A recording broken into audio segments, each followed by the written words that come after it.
for metals and the invention of metal 3D printing with this. So as we look back 24 years, we can ask the question, what has been accomplished? So if you look at the use of additive manufacturing in space, companies like SpaceX and other innovators, startups, have completely revolutionized the rocket engines and the space flight using additive manufacturing. Many of these companies talk publicly about their use of additive manufacturing and how it can allow them to get much improved systems, better engines, higher thrust, and higher payload on the rockets, as well as much faster development time and lower cost. So when we look at the contribution of additive manufacturing to space, we can really be proud about how additive manufacturing is powering the new space race. However, if you look at other industries, 25 years of work, billions of dollars of investment, when we look at the utilization of additive manufacturing for real production in oil and gas, aviation, and power generation, the results are extremely disappointing, in particular in the context of the investment and the amount of time that was spent on that. So the question is, why the contribution of additive manufacturing in these very large industries is so negligible? So let's take a look at laser powder bed fusion. Laser powder bed fusion is truly a remarkable process. I would call it a genius process. It's extremely simple. You lay out a layer of powder, you laser with a laser and melt the powder, and the powder solidifies almost instantaneously within a millisecond, and you repeat that layer after layer to make the full part. Truly simple, truly genius. However, the simplicity of additive manufacturing and laser powder bed fusion is misleading and is really deceptive. At the heart of that, it's actually a super complicated process. If you look at what has to be accomplished to maintain quality parts, one needs to control the laser beam to be very precise, very accurate, both in terms of position, in terms of spot size, in terms of the power, and the uniformity of that. The gas flow is already known to be a super critical component of the process and has to be very consistent over time and very uniform. The powder bed has to be consistent and uniform, and both in terms of composition, density, and morphology. And then we have to watch contamination, water, oxygen, and other species. And the material properties can vary if any of those shifts from nominal values. The most depressing thing, however, is that even if we do all these things right, the geometry of the part varies. We are not building one cube of consistent material. We are building complex geometries. And the thing is that if you apply the same process everywhere, outcomes will vary because the geometry affects the outcome. There are local effects of the geometry that actually interact with the process. So when you look at this, it's actually a pretty depressing picture in terms of complexity. How can you get accurate and consistent outcomes with such a complicated process? The good news, we have seen this in the past. And where we have seen that? We have seen that in semiconductors. So let's think for a second about semiconductors. If you look at the processor, a typical processor will have about 100 steps, 100 layers of production that can take between 3 and 5 months from beginning to end. And it will have billions of devices that all have to work perfectly in order for the chip to work. So if you think about that, hundreds of steps, billions of devices, a few months of processing from beginning to end, how do we even have a chance to make a single chip work, not to mention make chips at 95% yield? How do they do that? The answer is local quality control. So when you look at semiconductor, and I spent a good few years in semiconductor, the way we used to control quality in semiconductor is at every step of the process, you monitor the process between 10 to 20 to 30 different metrology tools and different metrology techniques that validate in every stage of the process that the process is completely controlled, and there is no single excursion in one of multiple variables that can cause the chips that are made in this lot to be defective. As you are measuring that, you are centering the process so that it's always at the center, at the sweet spot of its process window. So you are making as high yield parts as possible, as high consistent parts as possible. You are using the final test only as a learning mechanism to optimize this local tweaking and this local control of the process. But the process is controlled always locally, not globally. If you look at this in contrast, and you think of how do we control quality today in additive manufacturing, we really do quality control the way you used to do quality control in the casting age. You take tensile bars, you pull on them, and you hope that if the results of the tensile bar are consistent, the parts that you are making are consistent. But if you think about this with the complexity of the process, this is not going to cut it. And the results actually show that. The good news is that it doesn't have to be that bad. Additive manufacturing at its heart is a digital process. As a digital process, we can measure anything that we like, and we can change anything that we like. If we apply the right metrology and the right sensors, we can monitor as we go everything that can cause the process to deviate and to fail, and we can make sure that the process is always at the center of its process window, it's always at its sweetest spot, and it's always as stable as possible. This is not a trivial task. I'm not claiming for a second it's a trivial task, but we have been shown the way in semiconductor, and we can take the methodology that was applied in semiconductor and apply that in additive manufacturing. This is not a theoretical exercise. We have a product that is doing exactly that, and it is being tested right now by beta customers. So, quality is a big challenge, and in the absence of high quality control, it will be very difficult to use additive manufacturing as a real production technology for mission-critical applications like aviation, oil and gas, and power generation. So now that we have an understanding of what the methodology that we need to apply to use additive manufacturing in production and tight quality control, we can ask the question, how do we go from here? How do we actually apply that? So we have products that are coming. Velo3D has one. There are other people that are developing such products. How do we apply those products and perfect them? Because one thing is clear. These products are not going to be good and not going to be totally perfect from day one.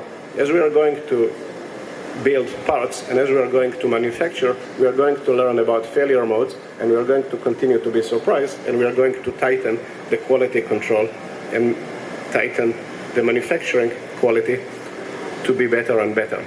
So how do we do this? How do we actually deploy this technology to make quality parts? There is no shortcut for that. What I mean by there is no shortcuts, the only way to get this manufacturing technology to be production ready and to be quality that is desired for these mission critical applications is to actually do production and to actually get it better and better. So what will be the parts that we can start with low risk and with minimum investment in exercise the technology in production setting and perfect that? So the ultimate parts for those are direct parts replacement. And what I mean by direct part replacement are parts that are already in circulation and are already in production by other methods. These are parts that were designed to be cast, welded, machined and welded, machine and brazed, you name it.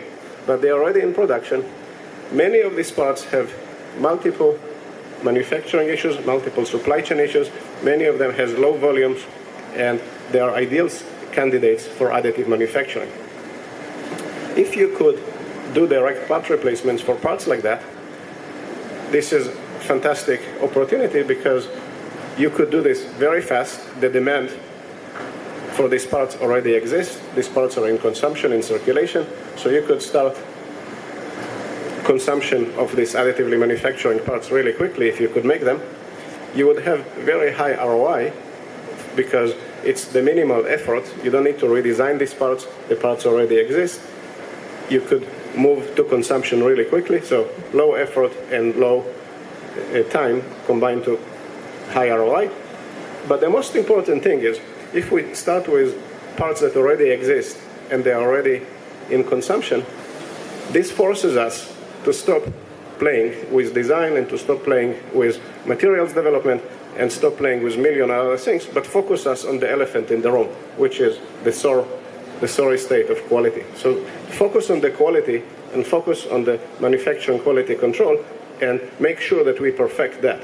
So the beautiful thing about direct part replacement is it focuses us to put our attention on the most painful problem of additive manufacturing that is needed to be solved to develop it as a manufacturing technology. Well, there is another side to this story. And the other side to this story is that additive manufacturing is not an all-capable technology. There are limitations to what additive manufacturing can do.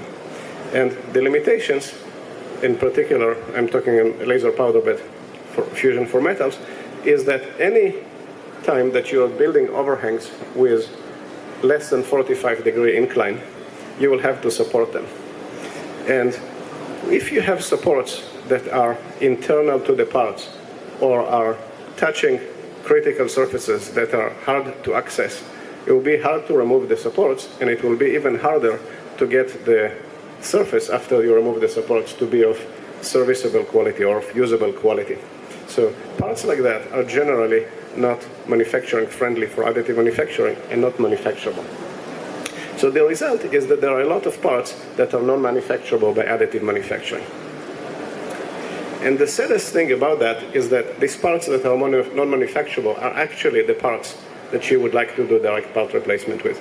Because parts that are easy to machine and that all the external surfaces are easy to get to are parts that are also do not need additive manufacturing. So the parts that you would like to additive manufacture are the parts that have complicated internal features that are not friendly to manufacture in other ways.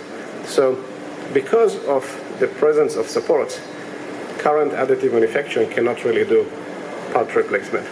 So what I show in these pictures are parts that have very complicated supports, internal supports, that are hard to access and hard to remove and clean the surface after them. So welcome to the world of support-free capability. So we introduced the ability to print parts without supports in laser powder bed fusion. So the same fundamental technology, but a new capability. By doing so, we can open the ability to make parts that were previously impossible to make. What I'm showing on the right is a diffuser for a power generator by a company called KW Micropower. KW Micropower is a startup from Florida that is developing very high power and very small gas generator. At its heart, it has this part that is the diffuser for the gas turbine, and it has a very, very complicated internal structure that requires surfaces down to 0 degree with very good surface finish internal to the parts. We were able to help KW Micropower to make these parts after they were working for about a year with many other suppliers and failed to make these parts. This is about 300 millimeter titanium part, very massive part. And they were able to assemble their engine and to test it and continue in the development of their product. They will be ramping production in about a year. So now that we enabled making parts that are not designed for additive manufacturing, we can start seriously doing direct part replacements, both for manufacturing and as well as spare parts. What you can see here is a gear also about 300 millimeter in diameter. This is a gear that is 100-year-old on the left. The supplier of this gear, as you can imagine, is already not in business for a long time. This part was scanned and reproduced without any design change, and it has a lot of internal features that are not friendly for additive manufacturing. There are many more parts like that we are making and we can make. So what you can see here is the Velo3D product suite. This is an end-to-end manufacturing solution. The Flow print preparation software is a CAM software that allows that prescribes the manufacturing process that overcomes all the failure modes, preventing the construction of low overhangs and other features that are impossible to print with additive manufacturing. Sapphire is our printer, is the printing system, and it executes the manufacturing process prescribed by flow. Sapphire also includes a number of unique metrology capabilities and unique metrology sensors that are collecting data about the process and are used to control the process. This data is then analyzed by our quality assurance and control software that is providing a very simple data at the end. It doesn't provide a terabyte of data per build, which it provides as well, but that's not the smart thing about it. It actually provides for each of the parts that is made a very simple answer. Is this a good part or not? Was this part made within control limit or not? And it looks at few hundred attributes to get to this conclusion, and it reports on all these few hundred attributes. So if you are a manufacturer and you're manufacturing for an end customer, parts that need to be within quality control, it provides a full traceability control report on the produced parts. This software is right now in beta testing with few customers and will be released in a few weeks, so please stay tuned. The capability to make direct part replacements without redesign and to quality control the process allows us to unleash production in aviation, oil and gas, and power generation, and to allows companies in these fields to start utilizing additive manufacturing as a serial production technology now and gain the confidence in this technology as a manufacturing technology as a critical stepping stone that would enable them in the second phase to start taking bold design choices that would allow them to make disruptive and transformative products similarly to what we have seen in space. So we have a good number of customers that are now in validation phases of transitioning parts that are legacy parts to additive manufacturing. And we are going to see over the next 2 years, an avalanche of companies in aviation, oil and gas, and power generation that are moving to serial production with additive manufacturing of legacy parts that were produced in other technologies. So, welcome to the future. The future is here. Thank you.